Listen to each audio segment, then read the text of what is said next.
1 year since we started working on the RV-10.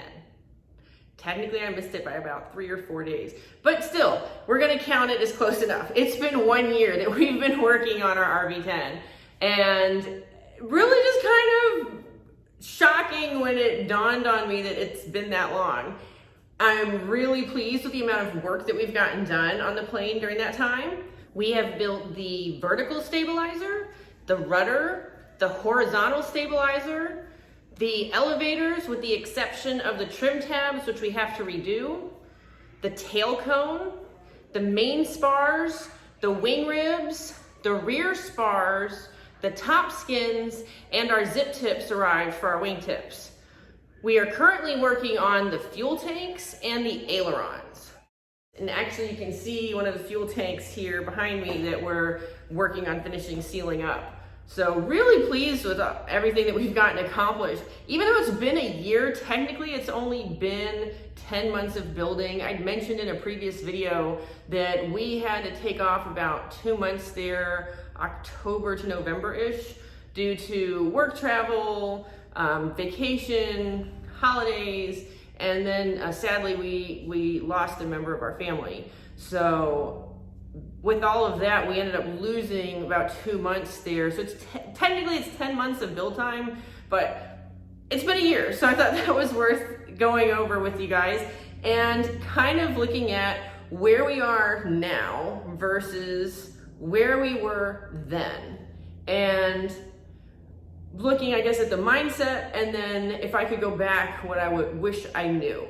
So starting with the mindset, I think that it's really funny because a year ago when we were first getting started with this, the big thing was, are we gonna be able to do this? Like we worried more, I think, about actually building the plane, getting all of the aluminum components put together and riveting everything, and actually the construction of the plane. And I think that was the part we were most sort of fixated on and worried about.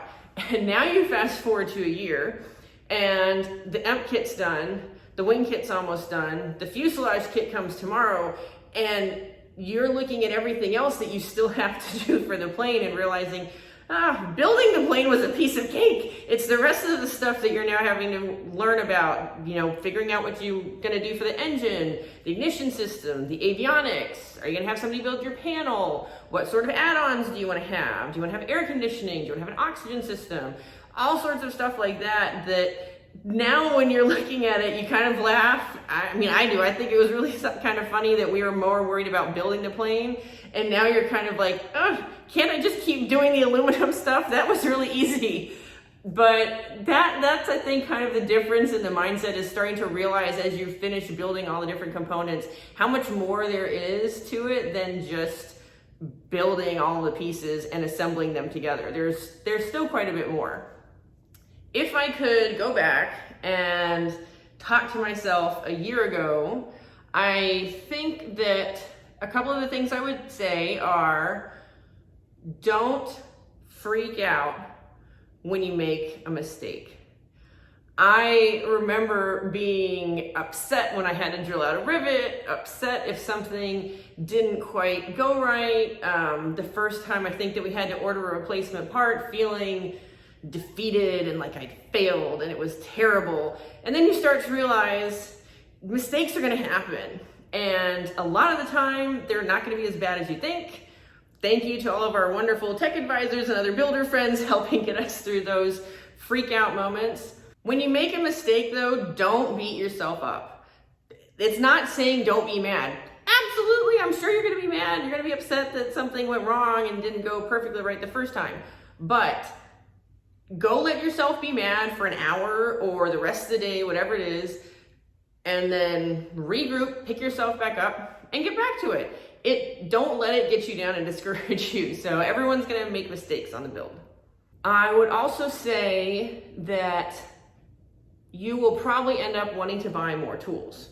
So if you are looking at your budget and you're trying to plan a budget for the build process, I would set aside a little bit each month to go towards the purchase of new tools, if that's what if you're trying to put your budget together.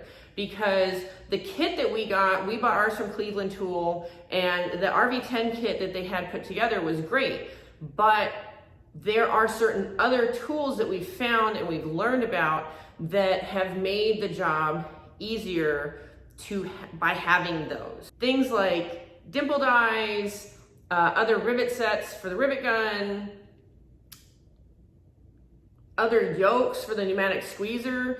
You might buy a C-frame and decide you want to upgrade to a DRDT2, who knows? But there's different tools that we've kind of kept adding to our little workshop throughout the whole year. And so if you're really worried about trying to make sure that you get your budget set up for this whole process, just set aside a little bit, a little here and a little there, to buy more tools as you go through the build. This isn't really something here that I would tell myself, but something I'm really glad that we've done the last year is, again, connected with this incredible Vans community that exists of all these other builders, to have people who we've met here in the local area who have let us borrow tools, or they've finished their build and they've given us a cradle for us to use for our build, to have friends that we've made at Oshkosh or online who are perhaps in the same place in their build that we are, and we're each able to contact each other if we run into a snag and say, hey, I know you just did this last week. Did you have this problem, or am I understanding this right? How did you do it? It just makes it really nice. And also just the tech support there from Vans, being able to call in to Sterling and everybody up there, really, really nice. So embrace the builder community, embrace the Vans community. Go and get on Vans Air Force, go find one of the Facebook groups or something. It's really one of the best parts. Having all of these different resources is really, really nice. Experienced builders, other new builders, you get a lot of different perspective, and it's been really wonderful. Looking ahead at where we are now and what's going to be coming up, we are about to get the fuselage kit next week. I had done a poll on here, on YouTube, and also on Instagram, based especially with the overwhelming response on Instagram. I am going to try my hand at doing a live stream for that delivery. It's going to be next Wednesday. I don't have a specific time yet. They're supposed to call, I think, the day before and give me a better idea. I will make sure to post it on both YouTube and Instagram with a more specific time to let you all know. But that's coming. We have made some changes, and I'll be going over those when we get to the unboxing part. Some of the things that we pulled out and replaced with other options. We're also, I think we're probably about 95% sure what we're gonna go with for the engine. We think we have the company that we're gonna use for building our panel, and we're like 99% sure that we're gonna have someone build it, just because for us personally, we've saved so much money by building a plane versus just buying one, that if we spend a little bit extra here to have somebody else put the panel together and help ensure that we don't fry a really expensive piece of avionics, I'm okay with that. We've hired Plane Schemer to start working on a paint design for us, and really excited about that coming together. I'm probably gonna keep that really, secret until we actually unveil the finished plane when it's painted. But again, just starting to look towards everything at the end. I think we know which prop we're gonna go with, and it's not the one that is the Hartzell 2-blade aluminum one that I think is recommended. We have a different 3-bladed prop that we're looking at that's been recommended by some other builders.